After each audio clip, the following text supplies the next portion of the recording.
নমস্কার বন্ধুরা, তো কেমন আছেন সবাই? আর একটি নতুন ভিডিওতে আপনাদের সকলকে আরও একবার স্বাগত জানাই।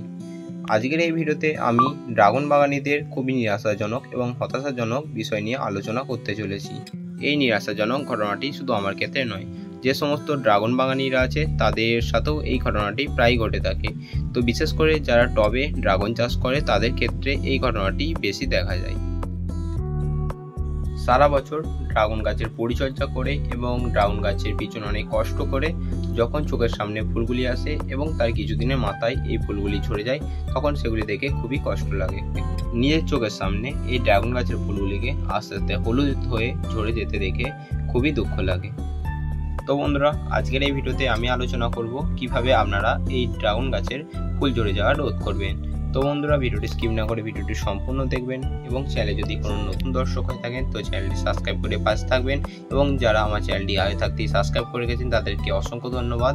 এবং যারা এখনও পর্যন্ত চ্যানেলটি সাবস্ক্রাইব করেননি তাদেরকে একটি অনুরোধ জানাবো যে চ্যানেলটি সাবস্ক্রাইব করে পাশে থাকার জন্য। তো বন্ধুরা, চলুন ভিডিওটি শুরু করা যাক। বন্ধুরা, ড্রাগন ফুল ঝরে যাওয়ার একটি অন্যতম কারণ হলো একটি ডালে অধিক পরিমাণে ফুল আসা। তো আমার যে ডালটি দেখতে পাচ্ছেন, এই ডালটিতে পরস্পর 7টি কুঁড়ি এসেছিল, তো 4টে কুঁড়ি আছে এখনো পর্যন্ত এবং 3টি কুঁড়ি ঝরে গিয়েছে। তো বন্ধুরা, একটি ডালে এতগুলি ফুল রাখা কখনোই সম্ভব নয়। তো সে কারণেই আমার এই যে ড্রাগন গাছের 3টি কুঁড়ি ঝরে গিয়েছে। গাছ তার নিজের ক্ষমতা অনুযায়ী তার ফুলটি রাখবে। বন্ধুরা, একটি ডালে কমপক্ষে 2টি করে ফুল রাখা ভালো।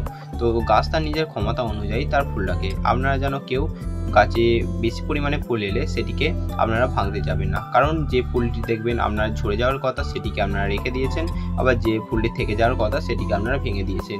তো এই কাজটা গাছ নিজেরা প্রাকৃতিকভাবেই করে থাকে, তো আপনারা এই কাজটি করতে যাবেন না। গাছ অটোমেটিক যে ফুলটি রাখা সেটি রাখবে এবং যেটি রাখা নয় সেটিকে ঝরিয়ে দেবে। বন্ধুরা, ড্রাগন ফুল ঝরে যাওয়ার দ্বিতীয়তম যে কারণটি হলো সেটি হলো অধিক পরিমাণে পিঁপড়ের আক্রমণ। আপনার গাছে যখন দেখবেন ফুল এসেছে তখন ফুলের সাথে সাথে আপনার গাছে প্রচুর পরিমাণে যে লাল পিঁপড়ে হয়, সেই লাল পিঁপড়ে এসে সে ফুলের কাছে ঘোরাঘুরি করবে এবং ফুলের উপরে বসে থাকবে এবং সেই পিঁপড়েগুলি আপনার গাছে যে ফুলটি হয়েছে সেটির মধুকে ফুলটিকে হলুদ করিয়ে দেবে এবং শেষমেশ আপনার যে ফুলটি আছে সেটিকে ছড়িয়ে দেবে। এবং অনেক ক্ষেত্রে দেখা যায় সেই পিঁপড়েগুলি আস্তে আস্তে যে ফুলের পাপড়ি আছে সেগুলিকে কুড়ে কুড়ে খেতে শুরু করে এবং অবশেষে ফুলটি ঝরে যায়। বন্ধুরা, আপনার কাছে যখন দেখবেন প্রচুর পরিমাণে লাল পিঁপড়ে আসতে শুরু করেছে তখন আপনাদেরকে দ্রুত এর ব্যবস্থা নিতে হবে। বন্ধুরা, পিঁপড়েগুলিকে তাড়ানোর জন্য আপনাদেরকে কীটনাশক প্রয়োগ করতে হবে। তো এর জন্য আপনারা উস্তাক এবং হামলা ব্যবহার করতে পারেন। এর মধ্যে আপনারা যেটি পাবেন সেটি আপনারা ব্যবহার করতে পারেন। বন্ধুরা, এই কীটনাশকটি আপনারা 1 ml প্রতি লিটারে আপনারা ব্যবহার করবেন এবং সমগ্র গাছে আপনারা স্প্রে করে দেবেন। বন্ধুরা, এই কীটনাশকটি আপনারা যখন গাছে অধিক পরিমাণে পিঁপড়ে থাকবে তখন এটি প্রয়োগ করবেন। দেখবেন গাছে যে পিঁপড়েগুলি আছে সেগুলি মারা যাবে এবং অন্য আর পিঁপড়ে গাছে আসার সাহস করবে না। বন্ধুরা, আপনারা এই কীটনাশকটি প্রয়োগ করার সময় আপনারা গাছের সমস্ত ডালে খুব ভালোভাবে দেবেন এবং ফল এবং গাছের যে খুঁটি এবং মাটি আছে সমস্ত জায়গায় আপনারা এই কীটনাশকটি খুব ভালোভাবে দিয়ে দেবেন। বন্ধুরা, এই কীটনাশকটি দেওয়ার পরের দিন পুনরায় আপনাদেরকে এই গাছে ফাঙ্গিসাইড স্প্রে করতে হবে। তো ফাঙ্গিসাইড হিসেবে আপনারা স্যাপ বা যে কোনো রকম ফাঙ্গিসাইড ব্যবহার করতে পারেন। বন্ধুরা, ড্রাগন ফুল ঝরে যাওয়ার তৃতীয়তম যে কারণটি হতে পারে সেটি হলো পর্যাপ্ত পরিমাণে পুষ্টিমূল্যের অভাব। অর্থাৎ ড্রাগন গাছে ফুল আসার পর আপনাদেরকে দিতে হবে মিশ্র খাবার। বন্ধুরা, ড্রাগন গাছে ফুল আসার পর ড্রাগন গাছে অতিরিক্ত পুষ্টির প্রয়োজন হয় ফলগুলিকে ধরে রাখতে এবং ফুল থেকে ফলে পরিণত করতে। বন্ধুরা, ড্রাগন গাছে খাবারের অভাবে অনেক সময় ড্রাগন গাছের ফুলগুলি ঝরে যায়। তবে এই ঘটনাটি বেশিরভাগ ক্ষেত্রে টবে যারা ড্রাগন চাষ করে তাদের ক্ষেত্রে এই ঘটনাটি বিশেষ করে ঘটে থাকে, কারণ সেই টবের গাছের ক্ষেত্রে টবে সীমিত পরিমাণে খাবার মজুদ থাকে। সেই খাবারের ঘাটতি দেখা দিলে অনেক সময় গাছ দুর্বল হয়ে পড়ে এবং ফুল ও ফল ঝরে যায়। সুতরাং এই সময় গাছে দিতে হবে মিশ্র খাবার। তো খাবার হিসেবে আপনারা দিতে পারেন 1 বছর পুরনো গোবর সার বা পাতা পচা সার, বা আপনারা দিতে পারেন ভালো মানের ভার্মি কম্পোস্ট। বন্ধুরা, এই খাবারটি আপনারা টব প্রতি 2 থেকে 3 মুঠো করে আপনারা ব্যবহার করবেন। এবং বন্ধুরা, আপনারা যে ভার্মি কম্পোস্ট বা পাতা পচা সার বা গোবর সারটি ব্যবহার করছেন তার সাথে কিছুটা পরিমাণে সরষের খোল এবং কিছুটা পরিমাণে শিংকুচি এবং হাড়ের গুঁড়ো মিশিয়ে খাবারটি আপনারা গাছে প্রয়োগ করবেন। বন্ধুরা, এই সময় আপনারা আরও একটি খাবার ব্যবহার করতে পারেন যেটি হলো এমওপি বা যেটি বাজারে লাল পটাশ হিসেবে বিক্রি হয় সেটি। এটি আপনারা টব প্রতি অর্ধেক চামচ করে নেবেন এবং টবের চারিদিকে আপনারা এটি খুব ভালোভাবে দিয়ে দেবেন। তো আমিও মাঝে মধ্যে এই খাবারটি আমার গাছে ব্যবহার করে থাকি।